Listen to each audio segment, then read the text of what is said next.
दुनिया में बहुत है भ्रांति, इसलिए है अशांति है। और सही तरीके से शोध नहीं करने के कारण क्रोध हावी है।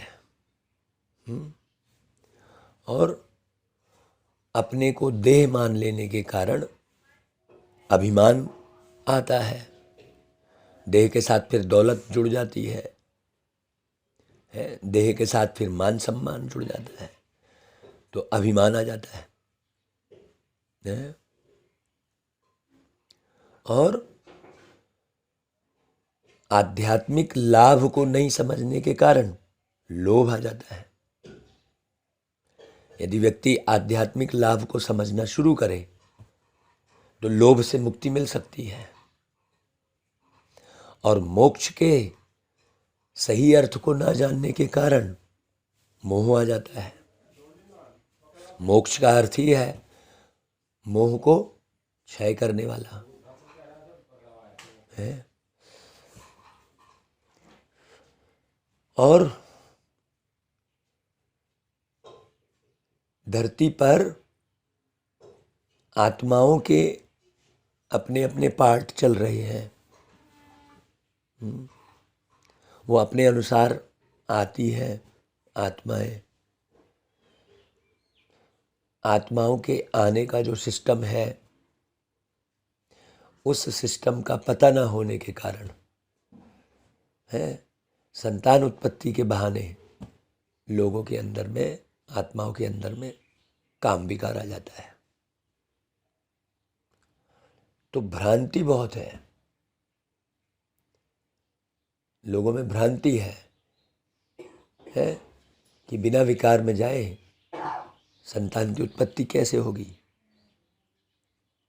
ऐसी भ्रांति नरक और स्वर्ग की है।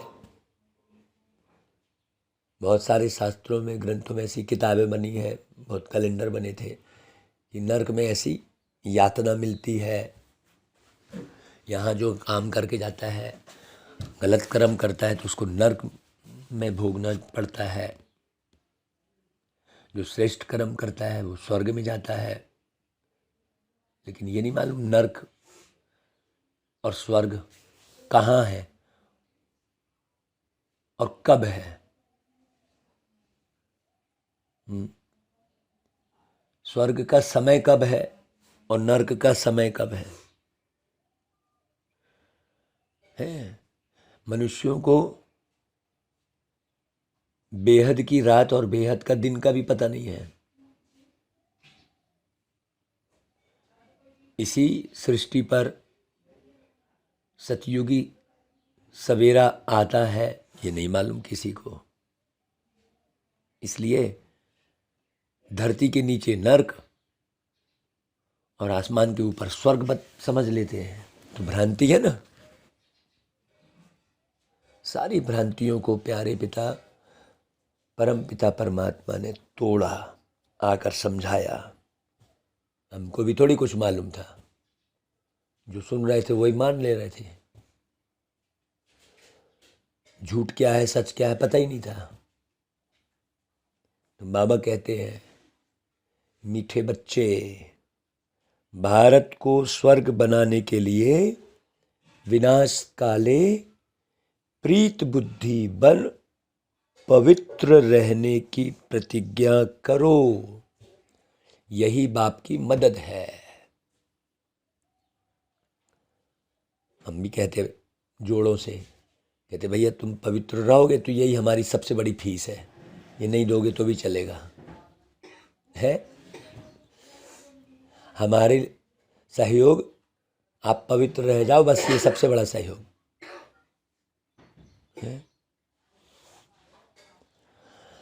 ये किसी को नहीं मालूम था कि स्वर्ग को बनाना पड़ता है, और वो स्वर्ग बनाने की विधि भगवान ही आकर सिखाते हैं। ये किसी को नहीं मालूम।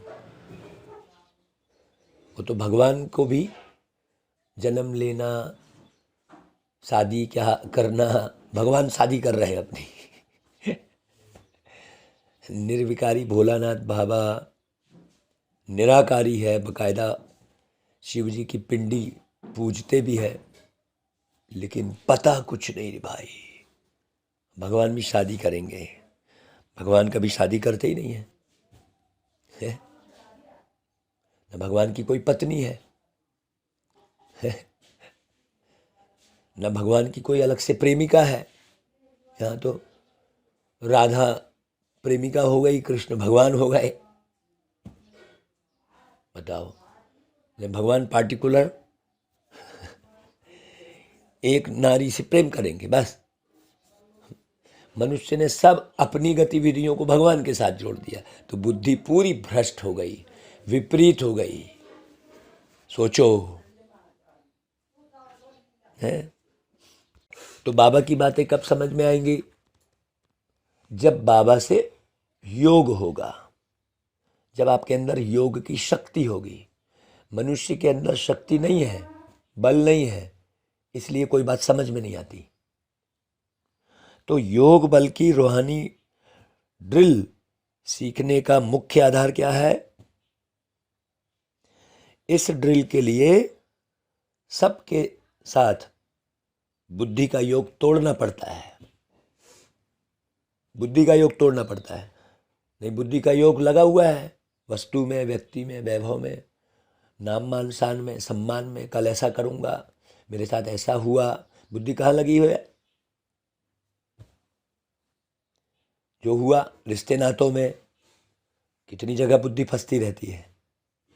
सोचो, बाबा कहते हैं सब संग तोड़, एक बाप संग जोड़ो, तब रूहानी ड्रिल कर सकेंगे। नहीं तो एक सेकंड भी आप परम धाम में नहीं रह सकते। और यदि टूटी हुई रहेगी, दुनिया से टूटी हुई रहेगी बुद्धि, डिस्कनेक्ट रहेगी, तो आप एक सेकंड में। तो रूहानी ड्रिल ये कभी किसी ने नहीं सिखाई। इस संसार में किसी ने बताया ही नहीं कि रूहानी ड्रिल क्या होती है। सोचो, बुद्धि का योग जमाने भर में लगने के कारण ही व्यक्ति परेशान हो रहा है। बुद्धि का कनेक्शन देह, दुनिया, दौलत, नाम मान शान, वस्तु, व्यक्ति, वैभव में लगने के कारण ही परेशान हो रहे हैं। काम कर रहे हैं, बुद्धि में ये लग रहा है यहाँ मुझे ये मिल जाता। नहीं, जो ज़रूरत की चीज़ है वो मिले, वो अलग बात हो गई ना, उसमें बुद्धि भी नहीं लगानी पड़ती है। और शौक के आधार पर, शौक के आधार पर क्या होता है? बुद्धि लगी रहती है। ज़रूरत के आधार पर तो ज़रूरत पूरी हो ही जाती है, लोगों को पता भी लग जाता है कि किसको क्या ज़रूरत है। जैसे एक बीमार व्यक्ति है,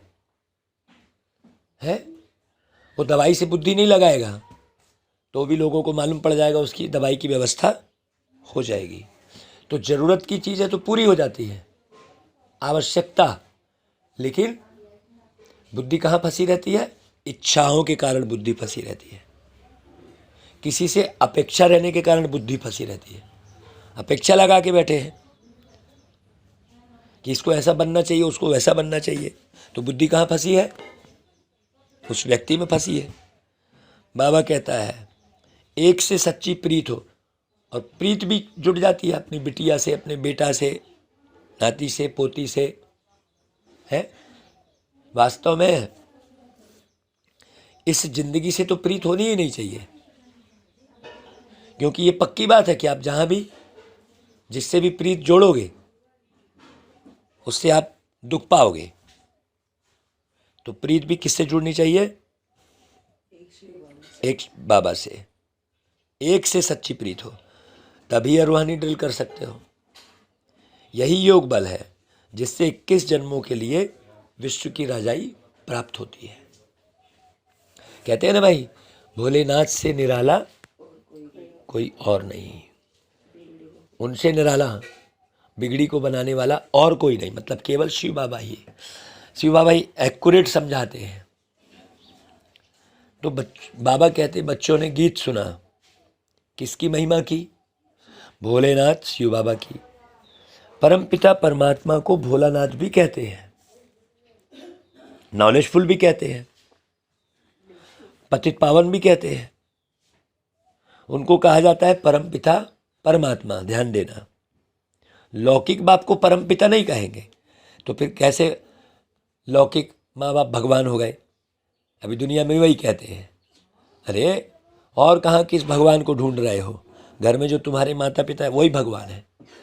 तो उसके लिए भी भागवत में दिखा दिया है कि बाप ही जो है प्रहलाद को मरवा रहा है।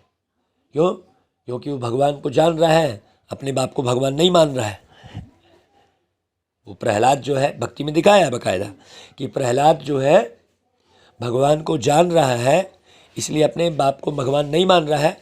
तो भगवान नहीं मानने के कारण बाप उसको मरवाने को पर तुला हुआ है, लेकिन वो मर नहीं रहा है। मतलब भगवान को जानने वाला कभी मरता नहीं है। नहीं तो मन से मर गए, बुद्धि से मर गए, संस्कारों से मर गए। यही तीनों से तो जीवन है, और इन तीनों से मरते रहते हैं लोग। है संस्कार के कारण अपमान भी कैसे होता है? संस्कारों के कारण। किसी का भी अपमान होता है संस्कारों के कारण, बुद्धिहीनता के कारण। बहुत अच्छे से समझना भाई। तो परमपिता लौकिक बाप को नहीं कहेंगे, यह भी भ्रांति है एक ठो। परमपिता सदैव एक परमात्मा को ही कहा जाता है। आत्मा अपने परमपिता परमात्मा की महिमा करती है, कहती है भक्तों का रखवाला और भक्तों को फिर से भक्ति का फल देने वाला। भक्तों को भगवान क्या फल देंगे? भगवान क्या फल देंगे भाई? भगवान आकर फल देते हैं गति और सदगति का। लोग समझते नहीं, बोले हाँ भगवान ने बच्चा दे दिया है। तुम्हारे अपने कर्म, तुम्हारे अपने संबंध संपर्क के द्वारा तुमको मिला। तुम्हारा संबंध संपर्क सही नहीं था तो पुत्र भी नहीं मिलेगा, संतान की उत्पत्ति भी नहीं होगी। किसी से तुम्हारा संबंध ही सही नहीं रहा तो तुम्हारे गर्भ में कौन आना चाहेगा? आत्मा जब तक आएगी नहीं गर्भ में, कहाँ संतान की उत्पत्ति होगी? तो तुम ऐसे कर्म करते हो जो हर एक से संबंध बिगाड़ लेते हो, तो तुमको नेक्स्ट जन्म तुम क्या रहोगे? संतानहीन रहोगे। सीधी सी बात है, एकदम सिंपल सी बात। आत्माओं से कनेक्शन न जोड़ के मनुष्य वैभव और विलासिता और भोग में पड़ा रहता है। फिर कितने भी उपाय करता है तो उसको संतान नहीं मिलती है। फिर कहता है पता नहीं क्या हो गया भाई। नहीं, संतान अपने संबंध संपर्क के द्वारा संतान की उत्पत्ति होती है। ये किसी को नहीं मालूम। भगवान ही संतान देते हैं। अरे भगवान काहे को देंगे? भगवान गति अथवा मुक्ति देते हैं। तो मुक्ति मिलती है निर्वाण धाम में। उनको निराकारी दुनिया कहा जाता है। मतलब आप फंसे कहाँ हो? मुक्ति कहाँ से चाह रहे हो आप? साकार से। साकार से ही तो मुक्ति चाह रहे हो ना भाई, तो निराकारी होना पड़े ना। निराकारी अवस्था है तो मुक्त हो तुम। लेकिन मनुष्य निराकारी अवस्था को समझता कहाँ है? किसको कहेंगे निराकारी अवस्था? है ना, निराकारी अवस्था इसको कहेंगे जो हम किसी भी आकार में आकर्षित नहीं हो रहे हैं। न किसी शब्द भी एक आकार है, न किसी शब्द में, न किसी गीत में, न किसी संगीत में आकर्षित नहीं हो रहे हैं। आनंद लेना अलग बात हो गई और आकर्षित हो जाना अलग बात हो गई, है ना भाई। इस दुनिया में आए हैं तो आनंद लो। तो गीत गवाते ना, आनंद ही आनंद है हर एक बात में। तो आनंद फिर हर एक बात में आए, है ना भाई। कब आएगा हर एक बात में? जब हम ये समझेंगे कि सृष्टि ड्रामा है। जैसे पिक्चर में कोई घूसा मारता है, ये करता है, तो आनंद लेते हैं ना उसका फिल्म में।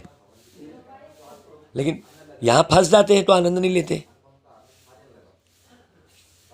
यहाँ पर हम उलझ जाते हैं। बाबा कहते हैं आत्मा भी निराकार है। निराकार आत्मा को मिला है यह साकार शरीर। किस लिए मिला है भाई? कर्म क्षेत्र पर पाठ बजाने के लिए। तो कर्म क्षेत्र पर पाठ बजाने के लिए आते हैं। अब कर्म क्षेत्र पर पाठ बजाते बजाते भारत जो हीरे जैसा था, स्वर्ग था, ऊंचे से ऊंचा पवित्र खंड था, अब वह कौड़ी जैसा अपवित्र खंड बन गया है, ये दिख रहा है बकायदा। तो अब इसको कैसे सुधारें, ये किसी की बुद्धि काम नहीं कर रही है। क्यों? क्योंकि सबकी बुद्धि अपने देह दुनिया दौलत रिश्ते नाते में ही फंसी है।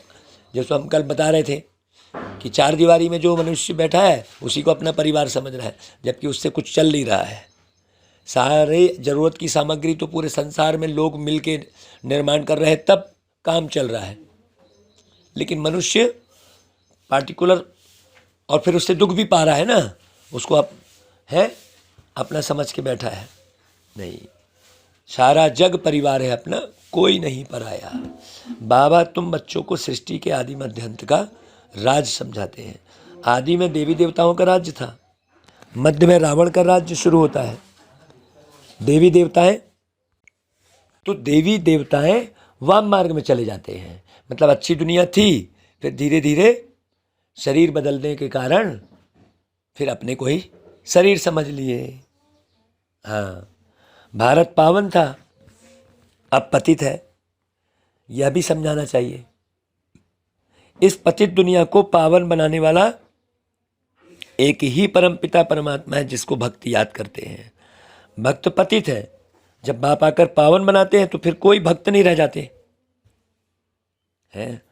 अभी भी हम पावन नहीं बने हैं, लेकिन पावनता के मार्ग पर चलकर अभी हम भक्त नहीं रह गए, अब हम बच्चे बन गए। देखो, अभी पावन नहीं बने हैं, लेकिन पावनता का अर्थ समझ गए हैं और उसमें रह रहे हैं। पावन पूरी तरह पावन बन जाए तो चले, तो फिर ना तो कोई भक्त रहते, ना कोई पुकारते हैं ये भगवान आओ, ये वो, कुछ नहीं। सतयुग में जब देवी देवताओं का राज्य था तो भगवान को कोई याद भी नहीं करते थे। ये तो हम भगवान को, देवी देवताओं को भगवान समझ लिए, ये बहुत बड़ी भूल हो गई है, बहुत बड़ी भूल हो गई है। अब मान लो बहुत लोग निराकार को भी भगवान समझ रहे हैं, मान लो देवी देवताओं को नहीं समझ रहे हैं दूसरे धर्म वाले, लेकिन वो ज्ञान नहीं है निराकार भगवान करते क्या है, उनका काम क्या है वो भी मालूम नहीं है। वो भले निराकार कह रहे हैं, एक ओंकार निराकार, लेकिन ये थोड़ी समझ में है कि भाई वो निराकार आके कर क्या रहे हैं। जब देवताओं का राज्य था तब क्षत्रिय राज्य नहीं था, है ना। तो ये बातें कौन बैठ समझा रहे हैं अभी?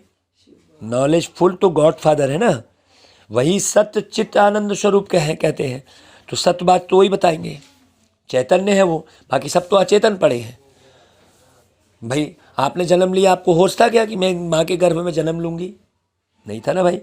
तो सब अचेत है, किसी को भी चेतना नहीं है, किसी को भी। जो चेतना की बात करते हैं, चेतना का ज्ञान सुनाते हैं, उनको भी चेतना नहीं है। नहीं तो वो आए किसी शरीर में बताए, है ना भाई।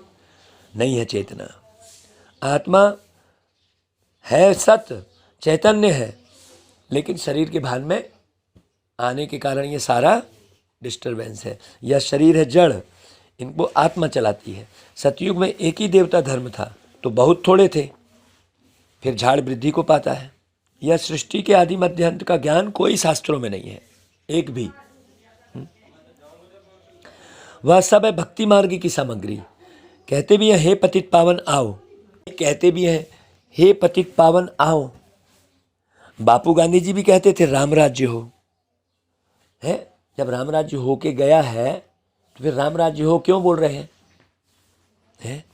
जरूर राम राज्य में दुख नहीं था, तभी तो राम राज्य कह रहे हैं। तो लेकिन वो राम राज्य स्थापित कौन करेगा? वो परमात्मा राम ही करेगा ना भाई, वो धनुर्धारी राम थोड़ी करेगा। तो हाथ में गीता थी, क्योंकि गीता ज्ञान द्वारा परमपिता परमात्मा ने भारत को स्वर्ग बनाया। वर्ल्ड ऑलमाइटी अथॉरिटी का राज्य था, विश्व के मालिक थे, तो जरूर विश्व के रचयिता ने विश्व का मालिक बनाया होगा। शिव बाबा कहते हैं हम आए थे, अब तुम शिव जयंती मनाते हो। हम आए थे तभी तो मनाते हो जयंती, है। कोई जन्म लेता है तभी तो उसकी जयंती मनाते हैं। 5000 वर्ष की बात है, गीता में ही भगवानुवाच लिखा हुआ है ना, और किसी में भगवानुवाच नहीं लिखा है। भारतवासी तमो प्रधान होने के कारण भगवान को नहीं जानते। भगवान है ऊंचे ते ऊंचे, ब्रह्मा विष्णु शंकर को भी रचने वाले वह है, ये कोई नहीं जान रहा है। ब्रह्मा कहाँ से आए भाई, विष्णु कहाँ से आ गए, शंकर कहाँ से आ गए, राम कहाँ से आ गए, कृष्ण, इसको कौन रचा, कौन है ना भाई। निराकार शिव भगवान को अपना शरीर नहीं है।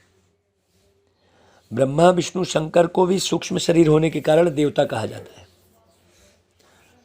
परमपिता परमात्मा खुद कहते हैं मैं रचयिता हूं, यह सब मेरे बच्चे हैं। आत्मा के रूप में तुम सब भाई भाई हो, ऐसे नहीं तुम सब फादर हो।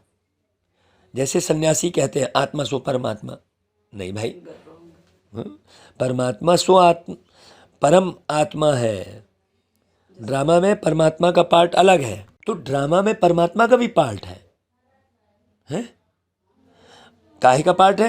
क्रिएटर है, डायरेक्टर है, करण करावनहार है, बैठ के डायरेक्शन देते हैं कि तुम बच्चे ऐसा करो, अब तुम नहीं करोगे तो तुम जानो।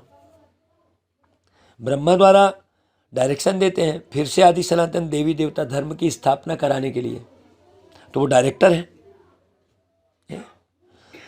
ब्रह्मा कुमार कुमारियों को अडॉप्ट करते हैं, अब ये कोई जानता ही नहीं है। जो ब्रह्मा कुमार कुमारी बन गए वो भी पूरी रीति नहीं जान रहे हैं, तो वो संस्था समझ के बैठ गए। संस्था थोड़ी है भाई, ये तो पूरा एक संसार बन रहा है, संस्था थोड़ी बन रही है कोई। वो बोले नहीं तुमने हमसे नहीं पूछा, उनसे नहीं पूछा, ऐसा नहीं किया, वो बोल रहे। अरे भाई बाबा डायरेक्शन दे रहा है, उस डायरेक्शन प्रमाण जो समझ के कर रहा है। हाँ, अपनी मत नहीं लगानी चाहिए, है ना भाई। जैसे वो प्रथा लगा दिए, नहीं नहीं हमारी प्रथा ये है, ऐसा थोड़ी है। भगवान क्या कह रहा है वो समझना है। तो आप राजयोग सीख रहे हैं, परमात्मा ने आकर पढ़ाया है। ऐसे नहीं आत्मा सो परमात्मा, इतनी करोड़ आत्माएं हैं तो सब परमात्मा, सब इमॉर्टल है। यह बड़ा ड्रामा है, इस बड़े ड्रामे को कोई जान नहीं रहा है। पूरा वर्ल्ड ड्रामा है ये भाई, सब पार्ट बजा रहे हैं। कोई अमेरिका में पार्ट बजा रहा है, कोई जापान में पार्ट बजा रहा है। पृथ्वी तो बहुत बड़ी है ना भाई, वो देश तो हमने अलग अलग किया है, बाकी पृथ्वी तो पूरी एक है ना। तो किसको भी समझ में नहीं आ रहा है।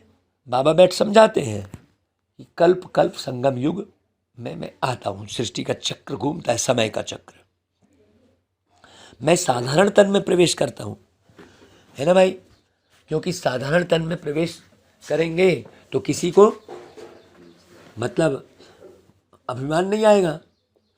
नहीं तो कहेगा नहीं भगवान भी जो है रईसों को वो करते हैं, सोचो। तो वो साधारण तन में प्रवेश होना पड़ता है उनको। बुद्धिमान होगा जो समझ जाएगा। तो बुद्धिमान कौन है? एक कृष्ण है। वही कृष्ण 84वें जन्म में जो शरीर होता है उसी शरीर में प्रवेश करते हैं। कृष्ण के शरीर में नहीं, कृष्ण के शरीर में प्रवेश करने की जरूरत ही नहीं है।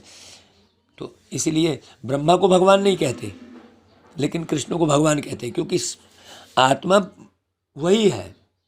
ये राज तो हर कोई को इतनी जल्दी समझ में नहीं आएगा।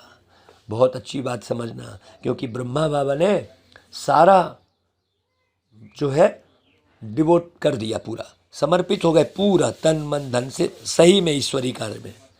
इसलिए कृष्ण का बहुत गायन है, लेकिन क्या किया कृष्ण ने ये किसी को मालूम नहीं है। वही कृष्ण की जो आत्मा है अंतिम जन्म में ये कार्य की, सबको दुखों से छुड़ाई।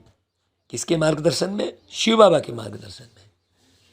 बहुत अच्छी से समझना। बाबा कहते हैं मैं सुनाता हूँ, मैं इसमें आता हूँ। इनका नाम मैंने प्रजापिता ब्रह्मा रखा है। मुझे आना है पतित दुनिया में, है ना भाई।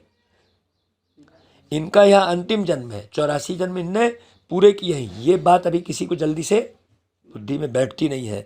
यह ब्रह्मा सरस्वती ही लक्ष्मी नारायण बनेंगे। सरस्वती कौन है मनुष्य नहीं जानते। सरस्वती को भगवती नहीं कहेंगे।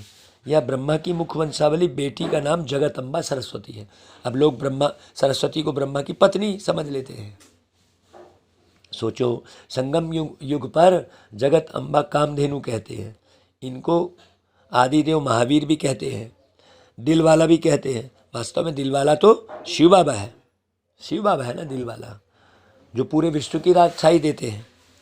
वो तो राजशाही प्राप्त कर रहे हैं, वो दे थोड़ी रहे हैं ब्रह्मा बाबा।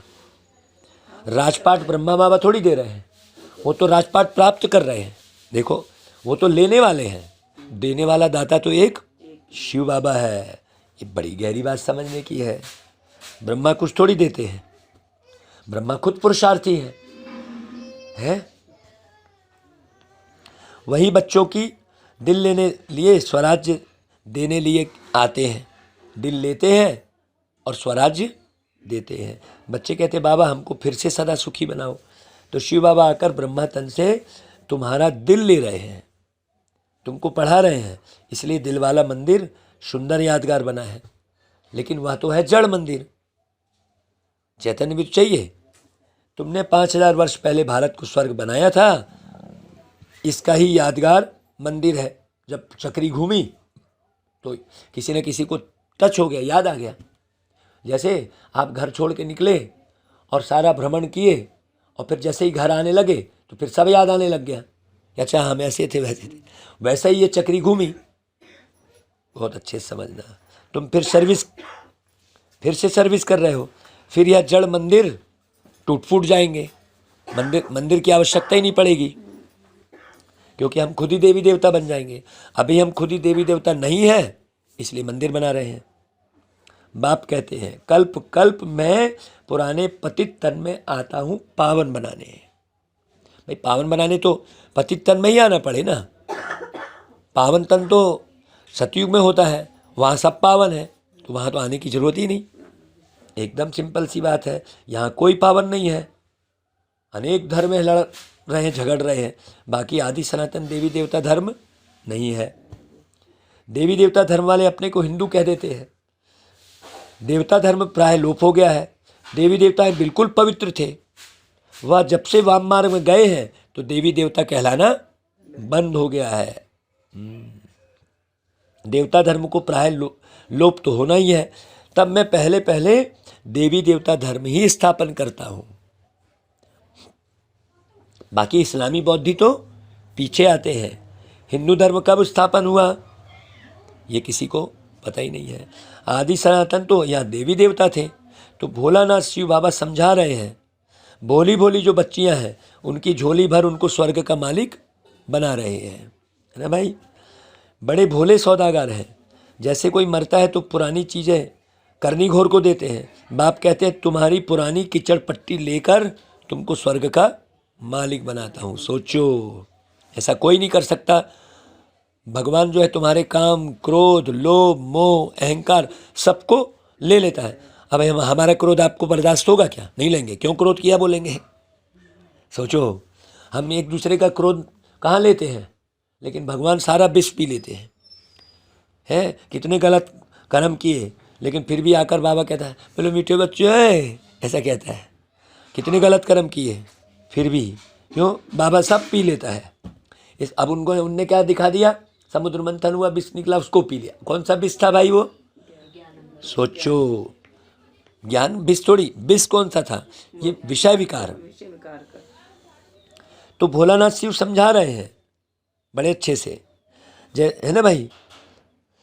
बाबा कहते हैं तुम शिवालय में रहने वाले थे, शिव ने सतयुग स्थापन किया था, अब तो वेश्यालय बन गया है। वेश्यालय मतलब सब विष से भरे हुए हैं। हाँ, क्रोध, जो कोई क्रोध में है वो भी विष से भरा है ना। वेश्यालय का अर्थ कुछ दूसरा समझ लिए लोग। वेश्यालय मतलब सब विष से भरे हुए हैं, सारे विकार। इसको फिर शिवालय में बनाता हूँ। अगर अभिमान भी है तो वो भी विष है ना भाई।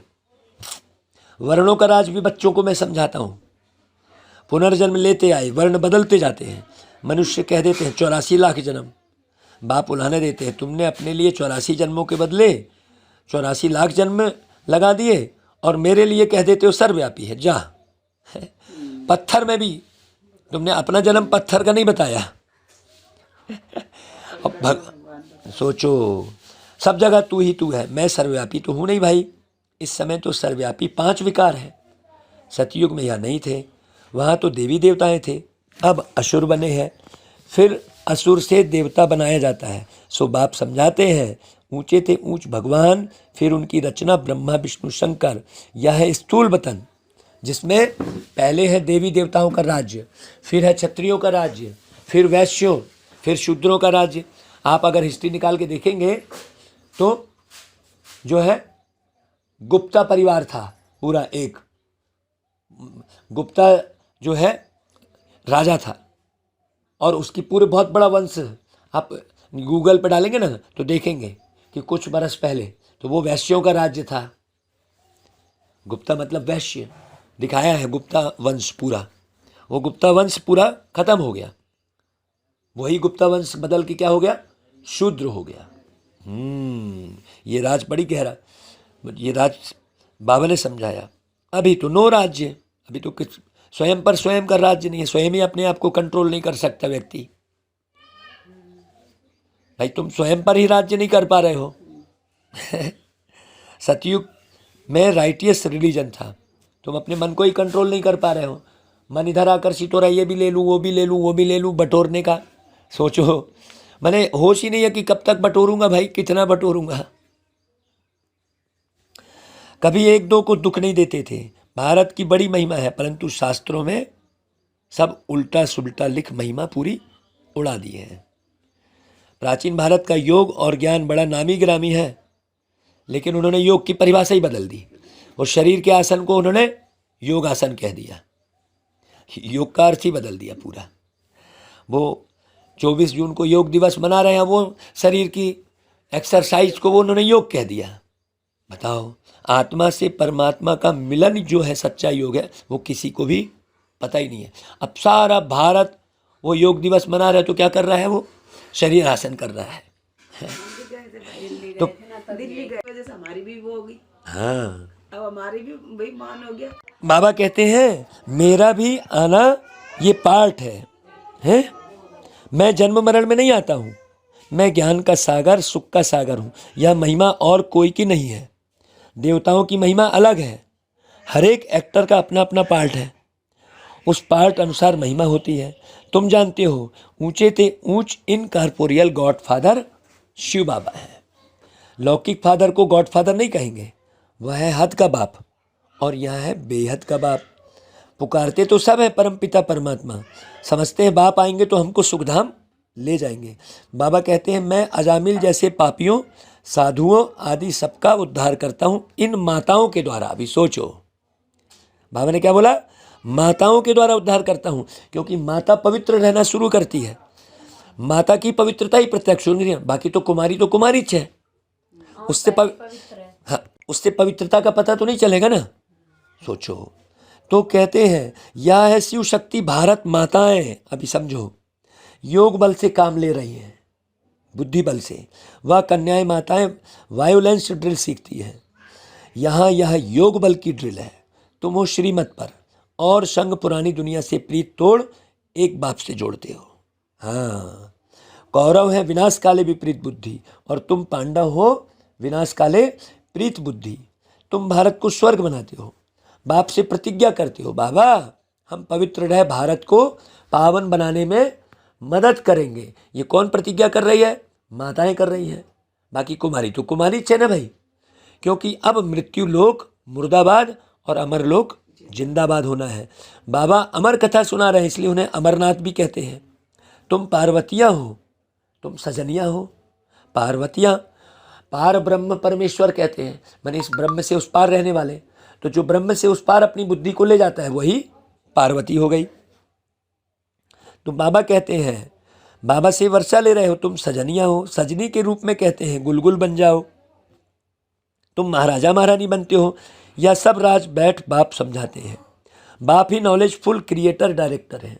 ब्रह्मा विष्णु शंकर है रचना, इसलिए त्रिमूर्ति शिव कहा जाता है। वो लोग फिर त्रिमूर्ति ब्रह्मा कह देते हैं। त्रिमूर्ति शिव जो तीनों को रचने वाले हैं, ब्रह्मा विष्णु शंकर, उनको भूल जाते हैं। शिव बाबा को भूल नास्तिक बन पड़े हैं। वो गॉडफादर कहते हैं, परंतु उनके ऑक्यूपेशन को नहीं जानते हैं। माया सबको नास्तिक बनाती है, मैं फिर आकर आस्तिक बनाता हूँ। बाप को भूल जाने के कारण आपस में लड़ते झगड़ते रहते हैं। बाबा समझाते हैं, यह भारत विश्व का मालिक था। भाई लौकिक में भी माँ बाप चले जाते तो भाई भाई लड़ना शुरू कर देते हैं। कोई पार्टीशन नहीं था, आकाश धरती वायु आदि सबके मालिक थे हम। अभी तो कितने पार्टीशन हो गए, सागर के भी पार्टीशन हो गए।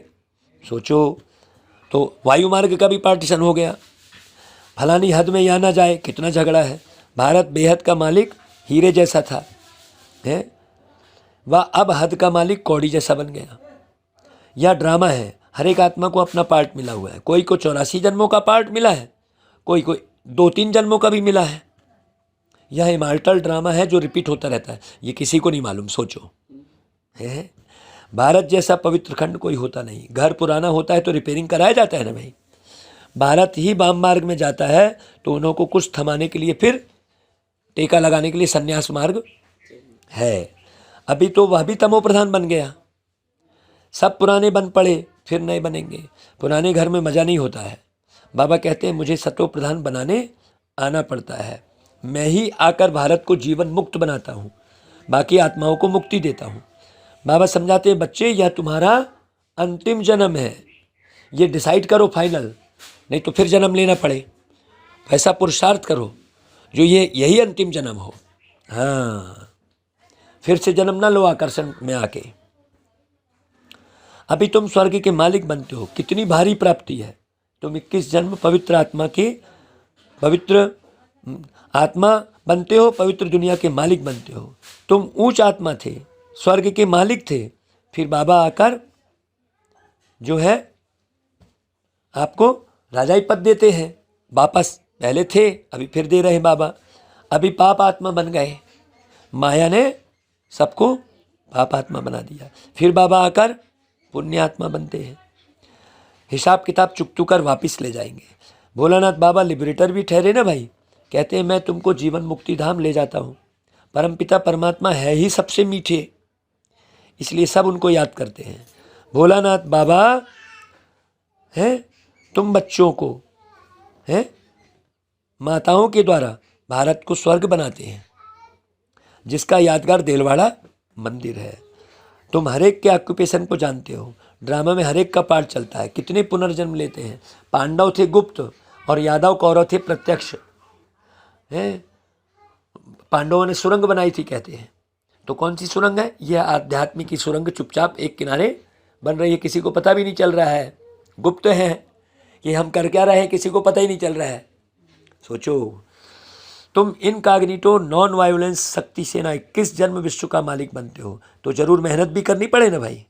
गला घुटाना पड़े ना, शरीर गलाना पड़े। हाँ, कहते हैं पांडव पहाड़ में जाके गल मरे, तो ये शरीर गलाना पड़े पूरा। कदम कदम पर श्रीमत पर चलना है। बाबा की याद भूली तो लगा माया का गोला। इसलिए अपने बाप को याद करना है, अपने को आत्मा निश्चय करना है, चुप रहना है अंदर। क्यों? मौत सामने खड़ा है और पापों का बोझा बहुत भारी है। किस जन्म का क्या पाप सामने आएगा कोई ठिकाना नहीं, इसलिए चुपचाप सहते जाओ हर बात। कहीं भी उलझो नहीं, मूंझो नहीं, ऊँआ नहीं करो, बहुत अच्छे से। जहाँ तक जीना है पुरुषार्थ में रहना है और कुछ भी याद न रहे, ये कोशिश करो। इस मृत्युलोक में आना ही नहीं है। दुनिया बदल रही है। यादवों और कौरवों ने अपने कुल का विनाश किया है, ये दिखाया है। तो निश्चित रूप से अक्षुणी कौरव सेना विनाश को पाएगी, ये पक्की बात है। ये जिसको समझ में आ गया तो बस पूरा दिन रात एक कर डालेगा। आप देख रहे हैं ना भाई, दिन रात एक कर है, कोई ना कोई बहाने से बुलाकर उनको। सोचो, दुनिया बदल रही है। बाकी पांडवों ने अपना राज्य पाया, परंतु अब हम पांडव बाप के बने हैं। रक्त की नदियां यहाँ ही बहेंगी, नहीं तो पुरानी दुनिया का विनाश कैसे होगा फिर। अच्छा भाई, बाबा फिर याद प्यार देते, गुड मॉर्निंग करते, नमस्ते करते हैं। धारणा के लिए सार, योग बल की ड्रिल करते। नॉन वायोलेंस मतलब अहिंसक बन सभी का उद्धार करने के निमित्त बनना है। हिंसक मतलब कहीं वस्तु में भी आकर्षित हो गए, मेरे को ये मिल जाता तो अच्छा रहता, नहीं, ऐसा बिल्कुल नहीं करना है। दूसरी पॉइंट, भोलानाथ बाप से सच्चा सौदा करना है। पुरानी किचड़ पट्टी दे स्वर्ग का राज्य भाग्य लेना है। पुरानी दुनिया से प्रीत तोड़ एक बाप से जोड़नी है। अच्छा भाई, वरदान, स्वयं को बदलने की भावना द्वारा सभी बातों में विजय प्राप्त करने वाले सफलता स्वरूप भव। सेवा के क्षेत्र में हर एक के साथ मिलकर चलने का लक्ष्य हो। हाँ, स्वयं को बदलने की भावना हो तो सभी बातों में सहज विजयी बन सकते हो। कोई भी आपको किसी को अवॉइड मत करो, किसी को अवॉइड मत करो। अभी हमारे पास मंच में कोई आता है, मैं ऐसा कुछ बोलना चाहता हूँ, बोलो भैया, क्योंकि वो बोलेगा, सब सुनेंगे, फिर उसका हम बताएंगे तो सेवा ही अच्छी होगी ना भाई। तो किसी को अवॉइड मत करो मतलब उसको भगाओ नहीं, भगाओ मत, उसका अपमान मत करो, उसको बहुत प्यार दो, तो वो भी खुश होगा, हाँ देखो भाई हमको समय दिया, शुक्रिया, ऐसा बोलेगा ना वो। तो बाबा कहते हैं ये मत सोचो दूसरा बदले, या देखने व सोचने वाले धोखा खा लेते हैं। इसलिए मुझे बदलना है, मुझे करना है, पहले हर बात में स्वयं को आगे करो, अभिमान में नहीं, करने में आगे करो। हाँ, तो सफलता ही सफलता है। जो मोल्ड होना जानते हैं वह रियल गोल्ड बन जाते हैं। अच्छा भाई, स्लोगन, जैसे नयनों में नूर समाया हुआ है, वैसे बुद्धि में शिव पिता की याद समाई हुई हो। अच्छा भाई, ओम शांति।